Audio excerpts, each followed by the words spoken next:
Nicole Scott here from Mobile Geeks at MWC 2015. In 2013, we checked out the HTC One M7. Last year, we got to check out the HTC One M8. And well, predictably, this year, we have the HTC One M9.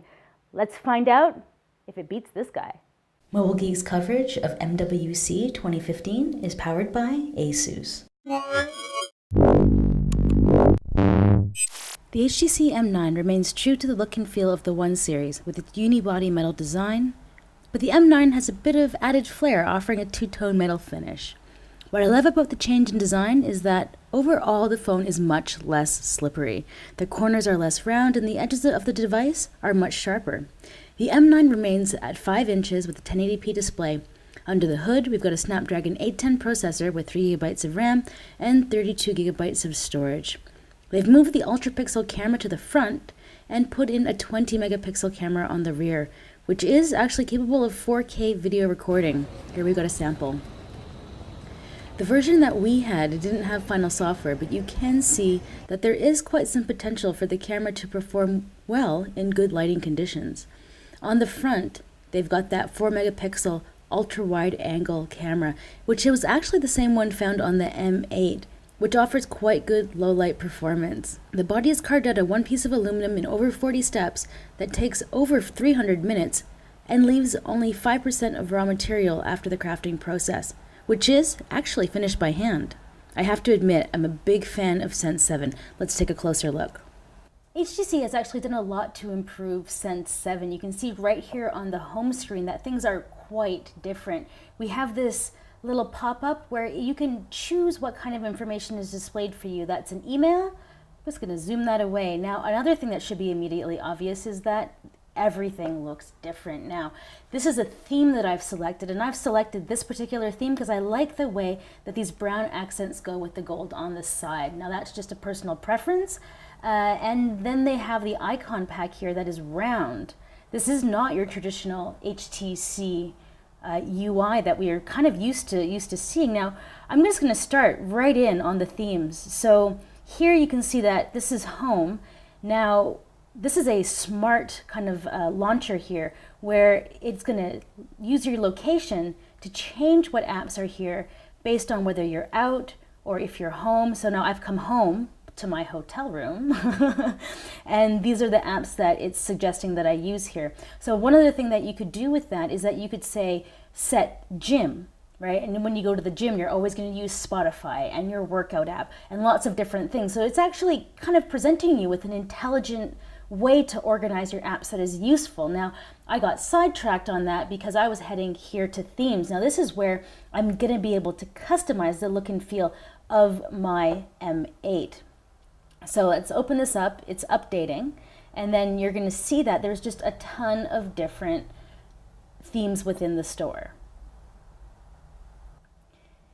So here you can see all of the themes are currently free, and you can even create your own themes based on an image. Now, if I can look in here, some of the fellas from Frequencies actually created a theme based on their faces. So I think maybe we'll go to My Themes. Here we go. There's good old Michael Fisher and Chris from Pocketland created a theme pack just for me and their faces. Now, this is what is very cool about themes, that you can choose a photo and then it will actually go and scan the photo for the colors, and then here it's creepily offered me some flesh-colored icons to go with their faces. I mean, this may not be the most luxurious or like classy example of how themes can be customized, but at the same time, it just shows you that it's just a few clicks away from being exactly the thing that you want. Now, clearly I didn't want them to do this when I left my phone at the bar last night, but that's what I get for leaving my phone at the bar last night. Now you can see that everything's free. Later on, you're going to be able to maybe create some themes and put them in here and maybe sell them. So that's just something that's a little different that's happened. Now, you'll notice I've been, clicking around here, and there's another button there. So this is to pull down my notification bar, and now I love that. Now the HTC lineup has always just been a little bit long because of, you know, the boom sound speakers. Wouldn't give them up for the world, but at the same time, I cannot reach the notification bar. My thumb just can't get there. So now HTC has gone and said, you know what? We get that. Boom, boom. And you can just go right in. Now, let's just take a look at the settings to see what else we have here. Now, I repersonalize. All this stuff is kind of standard, but let's just go into display and gestures. So we have glove mode like we have before, but motion launch gestures. So we have this whole section where we've got double tap to wake up. I haven't had any problems with this. A couple of the guys have said that they have had trouble with that, but I haven't had any.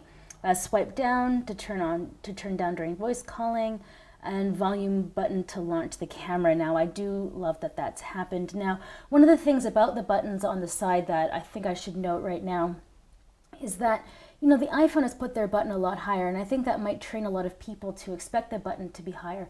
But with my, you know, average size hands, my thumb's up here, right? So I think that HTC probably should have put the button a little bit higher. And then it's problematic here because, well, they've made the volume buttons separate buttons. So the power button is a little bit textured, so you can actually feel the difference, but that's not what I want to be doing. I don't want to be feeling the difference for the buttons. If they'd made this a rocker, maybe better quality than what was on the M8, that would have been great. But I really do like the placement down here on the side. Now let's just head back over into Sense 6 to just check out Blink Feed. Now, here's Varun, he's showing us something there. But one thing that hasn't come up that will happen to you definitely when you get the phone is that HTC has actually included some geolocation stuff within this section here. So Yelp is one of them, and it will actually suggest like, oh, what do you want to go next door and eat? Blah blah blah, something something. So that's not my favorite thing that's happened, but at the same time, just be aware that that is something that is coming.